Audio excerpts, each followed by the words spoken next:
Para badminton ખેલાડી અનિશા કુમારી મહેતાએ 7મી national para badminton championship 2026માં મેળવ્યું બ્રોન્ઝ પદક।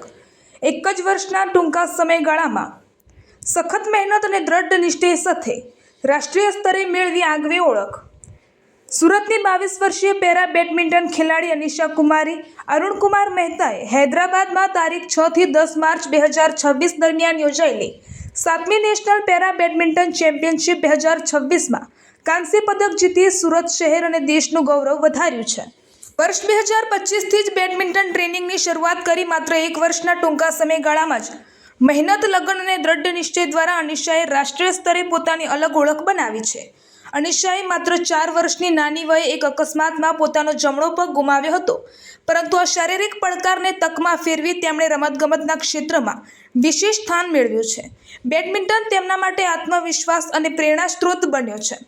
રમતગમત ક્ષેત્રે સિદ્ધિ મેળવવા છતાં તે શિક્ષણને પણ એટલું જ મહત્વ આપે છે અને રમતગમત સાથે અભ્યાસનું પણ સંતુલન જાળવે છે। હાલ અનિશા પોતાના કોચ રાહુલ મહેતા અને મનન પટેલના માર્ગદર્શન હેઠળ દરરોજ લગભગ 2 કલાક નિયમિત તાલીમ લે છે। સાથે જ દોડ સહિતની વિવિધ ફિઝિકલ ટ્રેનિંગ અને યોગ્ય ડાયટ પર પણ ખાસ ધ્યાન આપે છે। પેરા સ્પોર્ટ્સ એસોસિએશન ઓફ ગુજરાતના મેનેજર શ્રી ગૌરવ પરીખ અને પેરા સ્પોર્ટ્સ એસોસિએશન સુરતથી સોસાયટી ફોર ફિઝિકલી હેન્ડીકેપ્ડ સુરતના મેનેજર શ્રી આનંદ શાહે અનિશાને તેની સફળતા માટે અભિનંદન સહ શુભેચ્છાઓ પાઠવી હતી। અનિશા કુમારીનું લક્ષ્ય ઓલિમ્પિકમાં ભારતનું પ્રતિનિધિત્વ કરીને ગોલ્ડ મેડલ જીતવાનું છે।